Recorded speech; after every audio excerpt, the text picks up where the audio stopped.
ওরা নাচতেছে গান গাচ্ছে। এবং আমার মনে হয় অনেক ডাকাত কিন্তু মানে নাচটা শিখে আসতো যে ও কোনটা পারফরম্যান্স প্রফেশনাল ডাকাত হলে একটা কিছু ডাকাতি করে নিয়ে চলে আসতাম, আমি এখন নাচতাম নাকি ধরা খায়।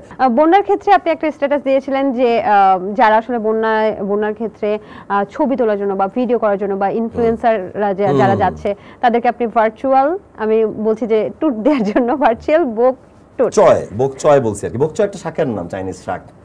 ওই যে ব্যাচেলর পয়েন্টে মার্জুক ভাই বলতো আমি বক চয় খামো, আমি তোকে ভার্চুয়াল বক চয় বলছিলাম আর কি, মানে ভার্চুয়াল চাইনিজ শাক। আচ্ছা, কেন? কারণ মাথায় বুদ্ধি থাকতে হবে তো। আমি এলাকা থেকে 40,000 টাকা চাঁদা নিয়ে 30,000 টাকা দিয়ে ট্রাক ভাড়া কইরা 10,000 টাকা দিয়ে ত্রাণ দিতে যাবো 8 জন দাঁত কেলাতে কেলাতে সেলফি তুলতে। সো এই ট্রিপটা তো আমরা পরেও দিতে পারি, দেশটা সব ঠিক হয়ে যাওয়ার পরে। আমার নিজেরও তো মন পড়ে আছে, আমিও তো 2 মাস বেকার ছিলাম, এই যে কাজ করতেছি, আমিও তো ঘুরতে যাইনি কোথাও। এটা তো ঘুরতে যাওয়ার টাইম না আসলে। ঘুরতে যাবো তো দেশটা সুন্দর হওয়ার পরে আমরা দেশ বিদেশ ঘুরবো, বিষয়টা এরকম আর কি।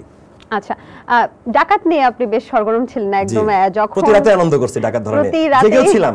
ছোট ছেলেপেলে ডিএচএস গার্ড দিছে, আমরা হলাম ব্যাকআপ টিম, যে যদি ঢুকে আমরা বের হওয়ার জন্য রেডি। আমাদের গাড়ি রেডি না, আমাদের ডিএচএস ঢুকতেই পারে না, গেটে একবার আসছিল, কিন্তু আর্মিরা তো এলএমজি গান লাগানো। আসলে কি ডাকাত ছিল? হ্যাঁ ছিল।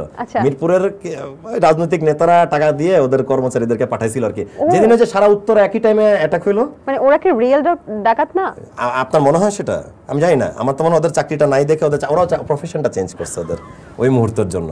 ওরা রিয়েল ডাকাত হলে আপনি আমাকে কথা বলেন, রিয়েল ডাকাত যদি আসতো এতগুলা, একটা কিছু তো ডাকাতি হতো, একটা কিছু তো চুরি হতো, কিছুই চুরি হয় নাই, বরং আমরা কি পেয়েছি? কন্টেন্ট। ওরা নাচতেছে গান গাচ্ছে। এবং আমার মনে হয় অনেক ডাকাত কিন্তু মানে নাচটা শিখে আসতো যে ও কোনটা পারফরম্যান্স। প্রফেশনাল ডাকাত হলে একটা কিছু ডাকাতি করে নিয়ে চলে আসতাম, আমি এখন নাচতাম নাকি ধরা খায়। তার মানে ইচ্ছাই ছিল না এদের কিছু চুরি করা ডাকাতি করার, এরা যায় ধরাই খাইছে খালি, মানে নুইসেন্স তৈরি করার একটা প্ল্যান ছিল যেটা নষ্ট হয়ে গেছে। আপনি তো একটা রিয়েলিটি শো তৈরি করার জন্য জেনজিদেরকে হ্যাঁ বললাম যে নাচে গানে ডাকাত পাওয়ার্ড বাই জেনজি যদি হয়, এটা একটা টিভি শো, দীপ্ত তো হওয়া উচিত, মানে ইটস গুড শো। নাচে গানে ডাকাত তাদের যে কি মাশাআল্লাহ ট্যালেন্ট থাকবে। হ্যাঁ অতিথি জেনজিরাই ইয়ে করবে, ফিক্স করবে, ভোট হবে কে অতিথি থাকতে পারে, মানে ডাকাত সদস্য। হ্যাঁ ডাকাত সদস্য প্লাস হচ্ছে সুলাইমান শকুনরা যদি নাচতে চায় তারাও ওয়েলকাম, আফ্রিদি যদি নাচতে চায় তারাও ওয়েলকাম, যারা নিশ্চুপ নীরবতারা তাদেরও ওয়েলকাম।